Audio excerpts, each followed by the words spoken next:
मेरा सारा बचपन मेरे मामू के घर गुजरा और बचपन में ही मेरा रिश्ता मामू ने अपनी बेटी के साथ तय कर दिया। मैं और मेरी कजन एक साथ पड़े हुए हैं और हम दोनों को पता था कि बड़े होकर हमारी आपस में शादी हो जानी है। इसीलिए बचपन से ही हम दोनों में बेहद मोहब्बत थी। जब मैं 13 साल का हुआ तो मेरे मामू और अब्बू की आपस में लड़ाई हो गई, जिसकी वजह से मेरे अब्बू मुझे मामू के घर से वापस ले आए। उस दिन के बाद मैंने अपनी कज़न को दोबारा कभी भी नहीं देखा। मेरा वक्त बहुत तेजी से गुजरा और पिछले साल मेरी 22वीं सालगिरह थी। मेरी सालगिरह के मौके पर मुझे फेसबुक पर एक लड़की का मैसेज आया।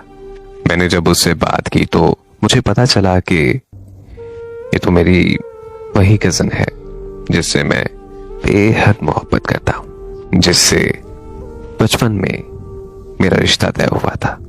उसने मुझे कहा कि वो बचपन से ही मुझे अपना शौहर मानती है। उसकी ये बात सुनकर मुझे बहुत अच्छा लगा। एक दूसरे से बातें करने लगे। हम दोनों घर वालों से छुपकर एक दूसरे से मिलने भी लगे थे।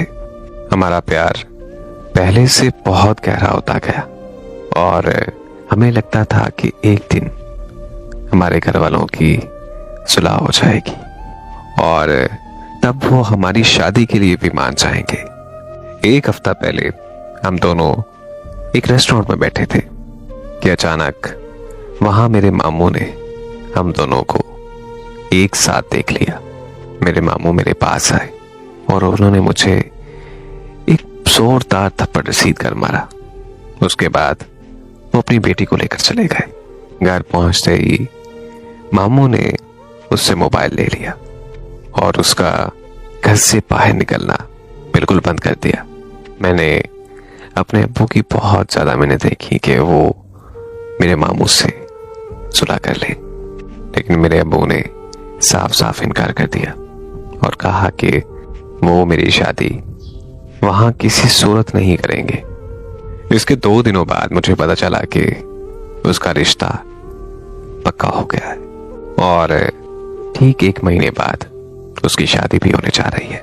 ये बात सुनकर मैं पागल सा हो गया और मामू के घर चला गया और मैंने अपने मामू के घर जाकर अपने मामू की बहुत ज्यादा मिन्नतें की कि वो हम दोनों को जुदा मत करें, लेकिन मेरे मामू ने मेरी एक नहीं सुनी और मुझे घर से निकाल दिया। अब मुझे मेरी उस कज़न का खत मिला है जिसमें लिखा था कि प्लीज मुझे यहां से आकर ले जाओ। मैंने अपनी जिंदगी में सिर्फ तुम्हें अपना शौहर माना है। अगर मेरी शादी किसी और से हो गई तो मैं अपनी जान दे दूंगी। मेरा दिमाग बिल्कुल सुन हो चुका है। मेरा दिमाग सोचने समझने की सलाहियत खो चुका है। अब मुझे कुछ समझ नहीं आ रहा कि मैं क्या करूं। मैं किसको जाकर अपना दुख सुनाऊं। कोई भी मेरा साथ देने को तैयार नहीं है।